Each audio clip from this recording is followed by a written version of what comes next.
Hello, everybody, and welcome back to Bookworm on the Case. Like everyone else, we are checking into the internet and various YouTube channels to get the latest news on the Gabby Petito case and the hunt for Brian Laundrie. But in the meanwhile, there are two other cases which are equally perplexing, and while reading up about them, we discovered something very strange.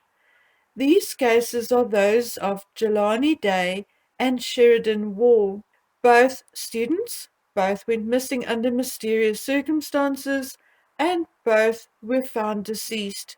But there are more similarities. But before we get into those, let's take a look at who Jelani and Sheridan were. Sheridan Wahl was a 21-year-old student in the Tampa area. She was reported missing shortly after 11:30 p.m. on Sunday, September 19th. Sheridan had driven to Myrtle Beach to visit her father. According to her mother, they FaceTimed at around 1 p.m.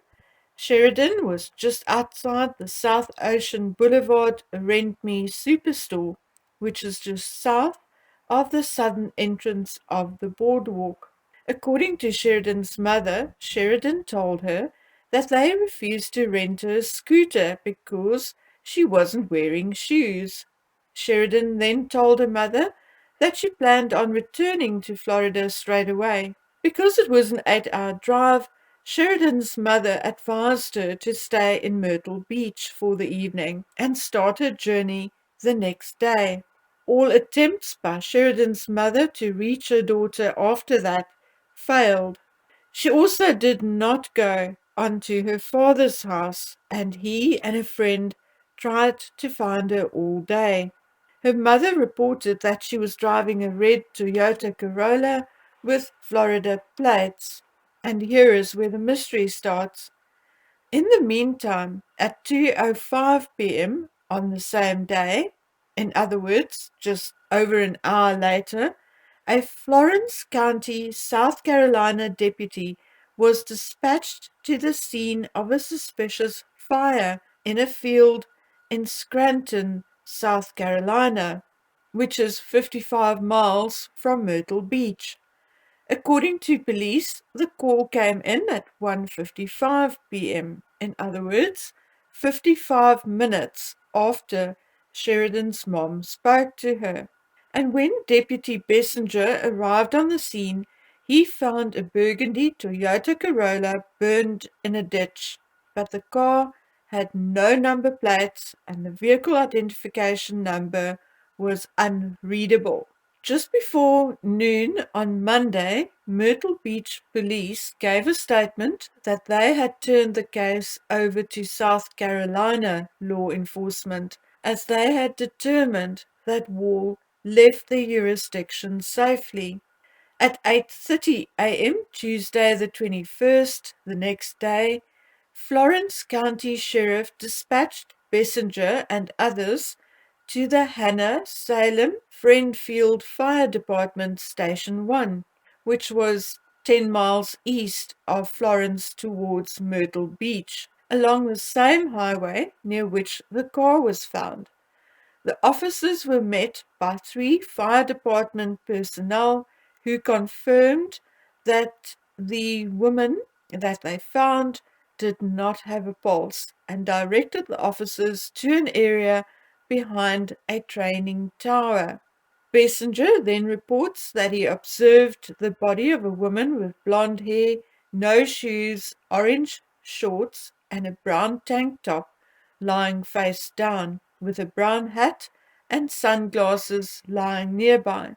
The Florence County coroner identified the body as belonging to Sheridan later the same day, and an autopsy was performed on Friday the 24th. The cause of death is still pending additional post-mortem studies. Okay, so you may be perplexed as to why I would liken Sheridan's case to that of Jelani Day, because on the surface, all they have in common is that they were both students and both traveling before they went missing and found deceased. Jelani Day was a 25-year-old black male and a grad student and aspiring doctor, and he was living and going to school in Bloomington, Illinois. He was last seen on campus on August 24th, and his car was found 2 days later, an hour north in the town of Peru. A week later, on September 4th, a body was pulled from the Illinois River, and on the 23rd of September, the body was identified as being Jelani Day. Like Sheridan, his body and vehicle were found in two different locations. Jelani's wallet and school ID were also found in two different locations.